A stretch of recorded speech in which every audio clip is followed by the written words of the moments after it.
Welcome back. I'm Gary Parr. And I'm Christine Williams. You're listening to the midweek version of Fiber Talk, that twice-weekly podcast for people who stab cloth with needles and drag thread through it after that. Made that up just now. Just now I made that up. Yes. You could tell. Well, you know, and I think it's because somebody who shall remain nameless was not very happy about the work makes me stabby. Coworkers make me stabby. Yeah. How that was a little violent. Yeah, well, so, yeah. I like how you toned that down a little bit. Yeah, that lady, she gets worked up over those things, so. Well, I understand. Yeah, after. Normally I would too, but, you know, I have those coworkers, so. Yeah, after all these years, I'm used to it. You know. So we did hear from the designer of that stabby design, Stupid People Make Me Stabby. Her online name is Sweary Stitcher, and I watched a couple of her videos. Can I just say I love her already? Yeah. Like I think we're kindred spirits. Yeah, the first one was basically, if I can just summarize, I swear if you can't deal with it, don't watch me. Yeah.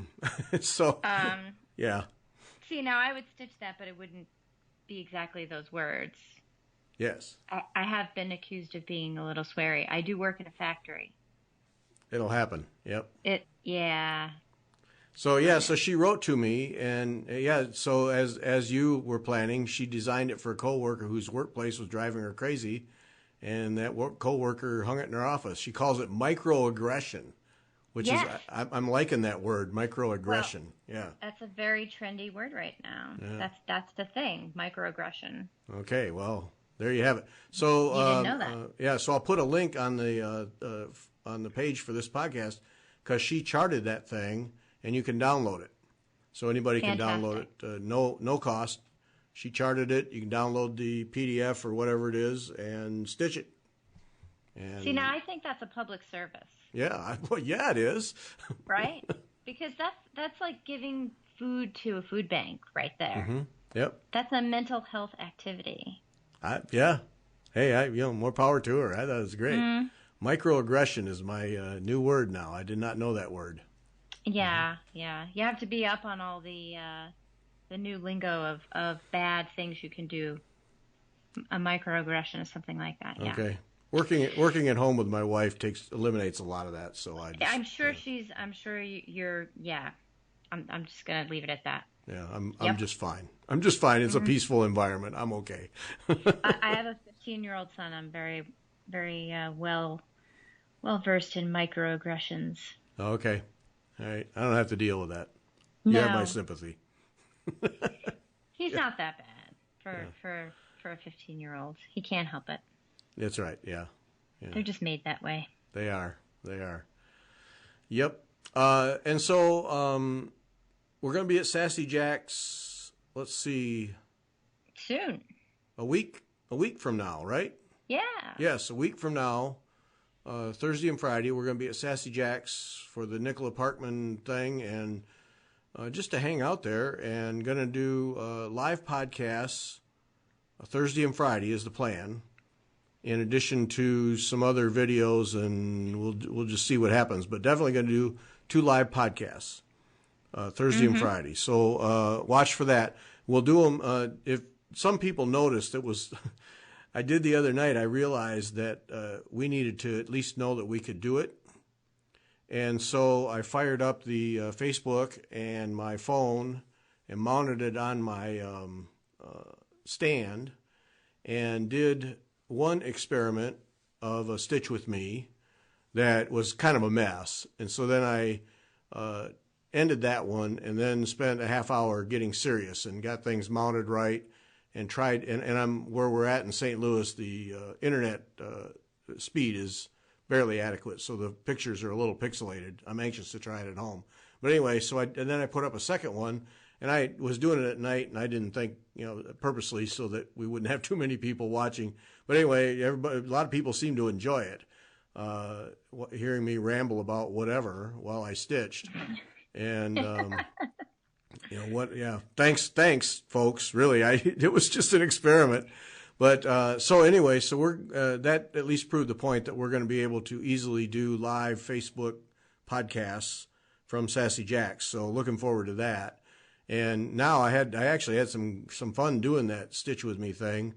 And I was doing, and of course, the worst possible thing for a Stitch With Me, because I was doing a portion of the Anasazi song where you have to turn the thing back and over, and so that was just a mess, visually a mess. But and I got that part done. That Good. Part I got done. So now I'm down to just there's some stuff that goes at either end, and then some edging along the way, and I'll be done with it. But yeah, the tedious part's done, which I thought the last time. So that means the two things at the end will be also tedious, but I don't think so. It's not that much. So anyway, you can watch those if you want, and I actually had fun doing it, so I might do another one. But Christine and I have a plan that we do Sarah Brazier together, simultaneous, like Stitch With Me. So yeah, because we will actually be in the same place, right? And I think the plan is, eventually we will do these, because we do the podcast, you're in Illinois and I'm in New York. So the idea is that eventually we'll be doing the Stitch With Me's with you in Illinois and me in New York. And I will just say that Garrett, well, as if people didn't know this already, you have years of experience on me as far as stitch technique. So your stitching is much more refined than mine. And also you care. So there's that. There's that, yeah. But what I think is going to be funny, so when we do the Sassy Jacks, it's going to be fun because you and I have not seen each other in person in 2 years. Yes. No, I was thinking about that. It has been 2 years, yeah. Right, and we've known each other for a long time, and we usually see each other at least a couple of times a year at trade shows and things like that. And this time it's been 2 years, which is a really long time. So just that itself is going to be pretty crazy, and it will be the first time that either of us has met each other's spouses in the entire time we've known each other. Right. And that the spouses have met each other. So all of these things will be happening. So we're going to behave ourselves stitching now. When we talk about the stitching that we do remotely, so when you're stitching in Illinois and I'm stitching here, I think that's going to be even more fun too, because we're each going to be in our own sort of stitchy places. So I'm looking forward to that as well. I think that's going to be fun. We just have to figure out sort of the tech part to get that done. Right. Oh yeah, no, that'll be fun. But I'm looking forward to Sassy Jacks, not just to be there and see Kim and Nicola, but all the things you listed. Yeah, all that's happening in the same time frame. So yeah. Yep, that'll be fun. Yeah, and we'll both have Sarah Brazier with us. So we will. So because really people haven't seen much at all of what you're doing with it, and I haven't actually started mine. So and mine, to be honest, if I kept every stitch I had stitched on it, I'd probably be done already. But I keep, stitching something and saying no, because I'm not stitching it according to the plan, right? My fabric is probably the best way to put it now is almost like a denim color. And I'm using blending filament from Krynic and mostly the colors that are prescribed. But usually I'm either lightening them or darkening them a little bit just to get them to lift from the fabric a little bit, because sometimes the colors that are the intended ones are just a little too close to the color of the fabric. So there's a lot of starting and stopping on my end. So it looks like I haven't gotten a whole lot done. But what I have gotten a whole lot of done is experimenting and saying, yep, that isn't how I'm going to do it. So, well, I'm on a mission by the time we get down there to at least have one go around of stitches to make sure I have the outer edge done. That's my mission, so I can at least know that I have it framed properly and can go from there. But so we can do that, and then Nicola has a new sampler that Kim Young at Sassy Jacks commissioned, and she'll be talking about that and doing her classes, some class for 2 days, 3 sets. Thursday, Friday, and Saturday, Sunday, and Monday, Tuesday. So 3 sets. I believe all sold out now. The Thursday, Friday was not sold out, but I think it is now. And I was taking that personal because, like, we're going to be there, so nobody wanted to be there. But I don't think that had anything to do with it. But anyway, I think now all sold out. And but an interesting sampler that Nicola has that she is bringing, and we'll be able to see. And I really hope we'll be able to get with Nicola and do a tour, because I checked with her or Kim, one or the other, and the original and the model will be at Sassy Jacks. Oh, that's neat. Yeah, you don't often see that. No, so we'll be able to compare the two, which will be a lot of fun in its own right. Yeah. So. Yeah, that's looking forward to that on several fronts. Plus, did I mention the chocolate shop across the street? Did I get that in? I actually looked on the Google Maps and saw, because there's a bakery too. Yes, the bakery's in the building with Kim. Yeah. And you can go. There's a quilting store there too. 3 stores and doors connecting them all, from what I understand. So you can go bakery, quilting, and Sassy Jacks. So what you're saying is I should pack sweatpants. I'm not saying anything. I'm just telling you, what's available. That's what you're saying. That's all the ladies that are listening. That's what they're hearing this is a sweatpants. I'm just saying this is what's available in one building, and across the street there's a chocolate shop. That's all I'm saying. Take me literally on this one. That's all I'm saying. Gonna be sweatpants for 3 weeks. There's a chocolate shop across the street. I don't know. Did I mention that? Dark chocolate with orange filling. I don't care after that. My favorite. Yeah. Yeah. I just don't care after that. Mm-hmm. So that's going to be fun. Plus, I've never been to that part of the country, so we're driving down. I think you're driving too. I am.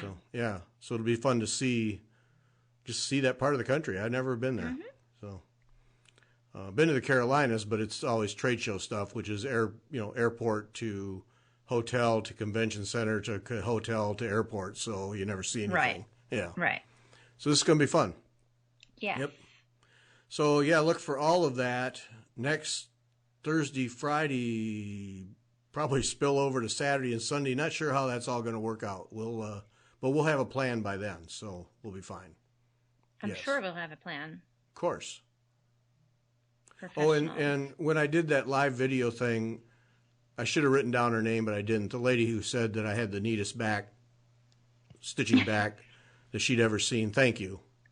I take great pride in that, so thank you for noticing and mentioning. Yes. This is what I mean. It's a thing for me. I can't help it. It is. Yep. Theresa Venette, the kitten stitcher, who was with us 3 weeks ago, who knows, mentioned she was going to have a new zine out, and she released that on this past weekend. Of course, most people who are connected with her already know about it, and she said that her inbox was just flooded. But samplers yesterday and today. Issue 1, summer 2018. It's a quarterly thing she's doing on samplers, and it's a download, PDF download, $12 for the copy. And I think she did a whale of a job. I really enjoyed reading the thing. 2 charts in there, one a sampler she did, and then another one from Paulette Stewart from Plum Street Samplers, and a little article about Paulette. And I really, it's very nice. And I think the highlight, I enjoyed the articles. The highlight for me was the gallery of people showing the samplers that they completed. People had sent in pictures of themselves. Nice. Yeah. I think, what really, I really enjoyed that, but what really set it apart for me was it was a magazine that wasn't just filled with projects to do. Yes. I enjoyed that. And it's tough to do, and there are magazines that are like that, I think. And some of them are interesting and some of them are not. Some of them I end up ripping out the projects that I like and then just kind of saving them in a binder. But to have things that are actually enjoyable or compelling to read is pretty cool. Yep. So bravo, Theresa. I thought she did a whale of a job, and I'll put a link on the page for this podcast so you can go get your own copy. And this is a download that you can easily share with anyone. Please don't do that. Buy your own copy and make somebody else buy their own copy.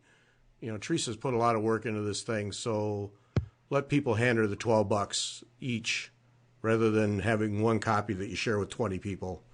Because if she doesn't make money at it, or at least doesn't cover the cost and the effort, like all the other things, it'll go away. So, do that. But definitely go. The Kitten Stitcher, kittenstitcher.com is her website, and you'll see it right up there at the top, a picture of the cover.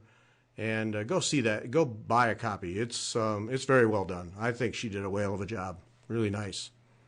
So bravo to her. And it's good to see, because there was that Sampler Quarterly magazine that died, lack of advertising, lack of all the things that it takes to keep something like that going.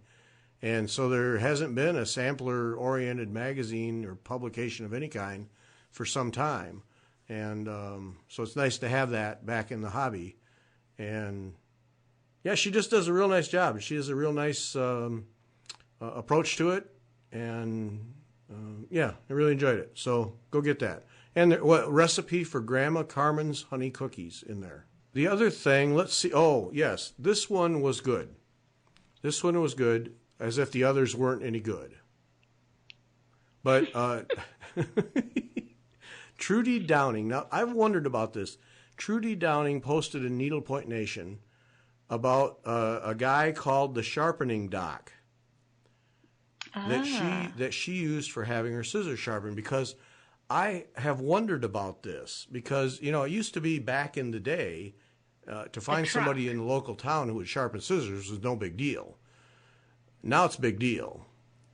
And especially like my $50 Dovo scissors, I don't want any guy with a whetstone taking it, working on those things. I want somebody who knows what they're doing. Right. I mean, they don't need it right now, but eventually they're gonna. So Trudy Downing used the Sharpening Dock, and she spoke very highly of him. And so I thought it was not endorsing him, haven't used him, only know what Trudy said. But she says his price is very reasonable for the service. The return of scissors was faster than the speed of light, and the scissors turned out like new. For those of us who don't have a neighborhood sharpener, I highly recommend him. And you just send him email, thesharpeningdock@centurylink.net. That's pretty cool. Yeah, because it used to be that there's a truck that used to. Is that a thing, or is that just where I live? No, I think that's a thing. Yeah, because there used to be a truck that would drive around and just do that. Knives, everything. Yeah. Yeah. Yeah. Right. Yeah, there was a guy in a truck. Yep. Right. It was the guy, but now there's no guy. So I guess you would have to go to a place. And and now I think it's part of it is just that it's that disposable culture that we have where people don't, and knives especially. And I'm as unpicky as I am about some things. There are certain things that I'm extraordinarily picky about, and knives is one of them, like kitchen cooking knives. And those I will sharpen myself, because I probably should take them to a proper sharpening place, but I had a brother-in-law who was a chef, and he taught me how to sharpen them. So my knives are like razor blades, because I can't stand cooking with a dull knife. Yeah. And it's funny because my husband then has a knife block, which is one of those like self-sharpening every time you put the knife in. Oh, yeah. And I'm like, No, not the same. No. So when we moved in together, I said, you can have your knife block with your cute little knives. He's not listening. And I'm going to have my real knives that are actually sharpened. But he doesn't listen, so it's okay. Yeah. But I think it's a good skill to have. But that said, scissors is a different thing, because, it's a lot easier to sharpen a blade that's flat than scissors. They're beveled, and that's a whole other skill set. And I wouldn't trust me to do that, certainly. I think that's really good if we know somebody that we can send scissors to, Yeah. especially if you have a favorite pair. Oh, yeah, you know? yeah. You don't want to give them up, yeah, just because they got dull. No, you don't want to. And we shouldn't have to live in a culture, where you have to throw away your scissors because they got dull. How nice would it be that you could actually keep something for a little while? Right. Well, most of us have made an investment in good scissors for stitching, and there's no way I'm throwing these away. They're getting sharpened somehow. So no, my dressmaking scissors are the ginger scissors, and they're like an 8 or 10-inch blade, and those I cut through 10 layers of twill at a time, and those I would absolutely have sharpened because I think they were Joann's special. So I know I didn't pay full price for them, but they were astronomical. So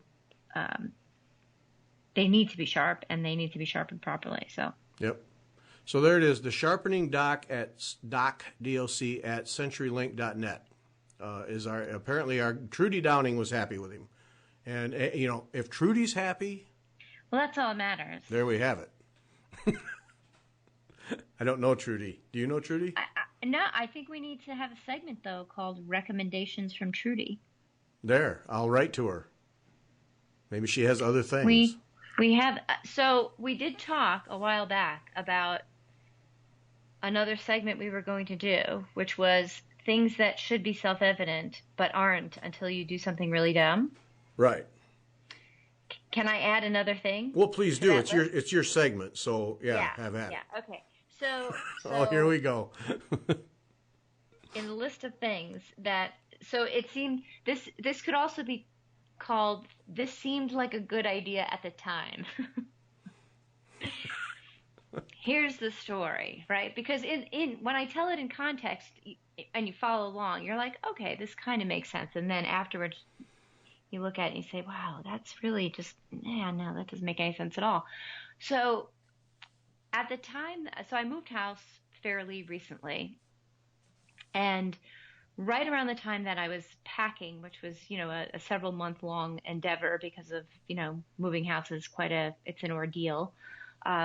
I had finished a Debbie Rowley piece, and it's a square piece, and on the front of this, the chart, it gives the dimensions of the piece. Now, I have not done a needle point piece before, or not since I was a child, right? So I have not done it as an adult with, a fully functioning brain, as you will see.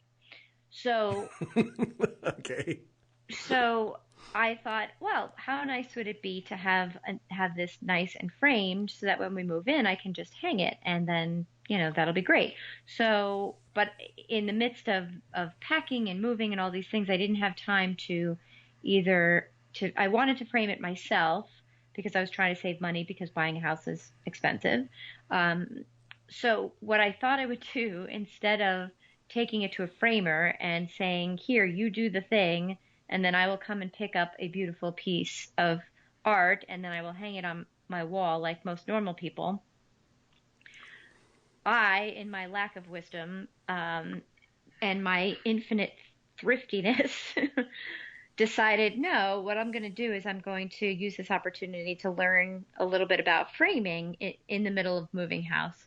And so I'll buy a frame, and I'll buy the matting materials and stuff, and I'll, learn how to, stretch the piece and lace it and do all those things. Because at the time we were talking to quite a few people who do that, and they were all very encouraging, and, you could definitely do this, and this is great. So, okay, no problem. So I went ahead and ordered the framing and the mat and all those things, and promptly packed them and forgot about it for a while, until a few weeks ago, when we finally found that box, and I said, oh, okay, I have the box and all the materials. Let me do this. So I had the piece rolled up, unrolled it. Everything is perfect. It looks great. So the next piece is to stretch it. So I wet it down. I stretched it on a piece of particle board that I had. And that went fairly well. It's not perfect by any stretch, if you will. But it worked, I guess. But I learned things from it. So and we can talk about that another day. So then I go and I get the mats and the frame, and I'm like very excited that I can now, cut this and wrap it around the core and lace it and everything. And I just want to lay the mat out on top of it and feel all proud. And I realized that the mat is not at all the right size for the piece. Because what I wanted was something that would fairly, like within a quarter of an inch, fit the needle point, which is a square. Now the needle point is still a square, but the needle point is a little bit bigger than the mat hole that has been cut, which I cut to the specs of the chart, right? Okay. And as I'm sitting there, I'm sitting on the floor, and I've got this stretched piece of needlepoint, and I've got a mat sitting on top of it, and suddenly that dim light bulb goes on in your head that says, fabric doesn't always stretch the same amount. So you probably shouldn't cut the mat until you stretch the piece. And then measure the piece and then cut the mat. See, things that seem self-evident after you do them. Yes. So, because I have it double matted, I can either do it really widely matted, which will look really dumb, or I can mat it over the piece, which will also look dumb. So I just have to go get another mat cut. So stretch your piece first, and then get your mat cut. There we have it. That's quite a tip. That's quite a tip right there. Yeah. It's really not. It's really something that kind of seems like that's something you would do. Because most people would just give it to somebody and tell them to frame it, right? Right. Or measure the piece instead of going by the chart. Right? Well, yeah. See, that would be my approach, was regardless of what the chart said, to actually, yes, measure the piece. And I guess what I did was I overestimated the reliability of a piece of needlepoint canvas. And I guess that's really what my mistake was if this was fabric, I have more familiarity with that, and I wouldn't have thought in any stretch that fabric would have behaved the same way every single time. But for some reason in my head, canvas, 18-point canvas is 18 threads to an inch, so it's always going to be that. And it never occurred to me that when you stretch it, it might be a little off. Yes. Could go the other way. If your stitching style is really tight, could go the other way too. Exactly. Yeah. Exactly. So, right, until you spend money to make an error, you don't realize these things. So there you have it. Okay. One of those things. Entry number 2 in the new segment. See, and these are the things I am doing wrong for everyone else's benefit. Right. Now, I'm going to say to you that in this new segment, that was a step down from 2 glue-covered magnets smacking together. Because that's a high bar right there. That's a high bar. Yeah. That was. I'm just saying that you started out with the best possible. That was funnier, I admit. Yes. That was definitely funnier. And that provides a mental image that is just really special. It is. It is. Because, actually, it's 2 mental images. It's the glue-covered magnets smacking together, but it's also the look on your face. That 3 seconds afterwards. Yeah. Oh. Yeah, it's the look on your face. Oh, man. Yeah. Mm-hmm. Yeah. See, it's got a double thing there. So it's very nice. It's very, very nice. I'm happy I can provide these things. See, this is the thing. I'm not afraid to look stupid. Which is good, because I can provide that in space. Yes. Well, that one's the high bar. So there you go. So Gary provides a high bar in the fact that the backs of his stitching are better than anyone else's, and my contribution is that I will do the dumb things that no one else will admit. Okay. Because I've got to contribute something. So right now, that's about all I got. Okay, we'll take that. I don't think mine are better than anyone else's, but I do work to keep them clean. So, yes. I'm All sure. right. Well, I don't work at doing dumb things, but it But seems they like happen. that's what I have at the moment. So I'm gonna go with it. Hey, put it on your resume. It's a talent. Yeah. If it saves someone else doing a dumb thing, then I have done good in the world. Yes. Two pieces of magnet just smacking together, covered with glue. That's just the best. That's just the best. Uh, I'm gonna mail them to you. Oh, I'd be happy to have them. A Really, I little would. memento. A Yeah. little memento. Yeah. Put those on a little piece of wood on my desk. Yeah, I'd be happy to have them. That should be like part of the Fiber Talk merch. Yeah. Two magnets glued together. Mm-hmm. Yeah, that's pretty special. Completely useless, but yeah, there you go. Yep. All right, fine. They're still magnets. They still work. True. Glue covered or not, yes. Well, the glue dries. Hey, got to put in a plug for our good friend Arlene Cohen. She just did a video, some new designs, some really nice stuff. And she's done a couple of Instagram TV videos of her doing her bobbin lace. And she did some bobbin lace in this most recent one. Man, that fascinates me. I don't know that I want to dig in and try it because the price of entry is a little it's probably not cheap. Yeah. But wow, it's fun to watch that happen. It really is. And how she works those bobbins and just flips them and flops them and puts a pin in, and then out the backside is coming this lace. It's an amazing thing. So yeah. Subscribe to her. Just go to YouTube. FlossTube? Yeah, YouTube, FlossTube, whatever. Just put in Arlene Cohen. She's, I think, the only one.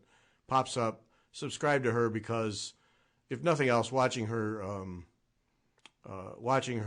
make lace with bobbins is fun. But yeah, some really nice designs. She's got some new ones going on her Etsy Works by ABC store. Some really nice designs and some canvas ones, some needlepoint charted canvas that a couple of them are really nice. Yeah. And growing quickly, it seems, too. So yeah. That's great. Yeah, she's working pretty hard at it. It really seems to have an eye for it. It's a lot of fun. So Arlene Cohen. And then I forgot, many times have forgotten here, many weeks ago now, we mentioned about, I don't even know what the topic was, but anyway, it was finding needlework stores across the country. And probably a dozen people wrote to us and said that there is a Facebook group for that. And this question comes up all the time in just about every Facebook group. I'm going to be in so-and-so town. Are there any needlework stores? Comes up all the time. And this Stitching Road Trip is the Facebook group. Gene Farish, who was a guest many weeks ago. Yeah. Stitching Road Trip Facebook group. I'll put a link. But that is the resource. There's a map there of needlework stores all across the country. And then there's people post in there if they've been to a store, show pictures, talk about what they saw, and so on and so forth. And it's a place that encourages you, if you visit a store, to talk about it. So join that group. That's a great idea. Yeah, Stitching Road Trip. It's a Facebook group, Stitching Road Trip. Gene Farish does it. And, yeah, it's fun. It was one of those where I started looking. I joined the group. Then I started looking, and then, 45 minutes later, I was still looking. So. Well, and considering we both have considerable road trips ahead of us in the next 2 weeks, right, that might be useful. Yep. So, yeah, if you have that question, look there first. You might be amazed. Actually, you will be amazed. It's all there. We're going to run out of time here. And I'll also, speaking of resources, now, the whole needlework community has Mary Corbett with one T, needle and thread. But in the needlepoint world, we often forget the Jane Wood Chili Hollow blog. That's what she actually calls it. I've never heard that. Yeah. The rest of it she made up. Those big long ones she just makes up. But somewhere along the way it came up in the past couple of weeks about her stitch guide writer section. And it came up in the context of a list of stitch guide writers. So I went there to see what she had. Well, it's much more than that. It's a whole thing about stitch guides, how they work, what to look for, who does them, how to get in touch with people who do them. It's a real tremendous resource for needlepointer, painted canvas needle pointers at the Chili Hollow blog, Jane Wood's Chili Hollow blog. I'll put a link as with all the things. But yeah, it's a real resource. And while you're there, go through the rest of that site. You'll be amazed at all the stuff she's assembled over the years, all kinds of resources and information and tips and tricks. And it's a really good one. That's one you want to keep on top of and subscribe to her. I think she's putting up just one post a week now, I think is what she's at. Because she was posting from different people's blogs, and blogging people have kind of slowed down quite a bit, so she wasn't finding as much. But subscribe to her so you get her weekly posts, but then just go to that site.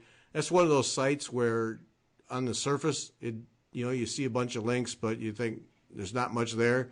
And then you start digging, and you keep digging, and you keep digging, and there's more, and there's more, and there's more, and there's more, and it never ends. It's really a valuable resource, and especially if you're doing painted canvas or needlepoint in general, you want to have that on your list right at the top. Jane Wood's Chili Hollow blog. It's a good one. Yep, and a great lady too. Really a great lady. Yep. So yeah, check that out, especially if you're looking for stitch guides or just getting started with painted canvas. You definitely want to check that out. That's going to be it. Sunday, in a quick return, Gay Ann Rogers.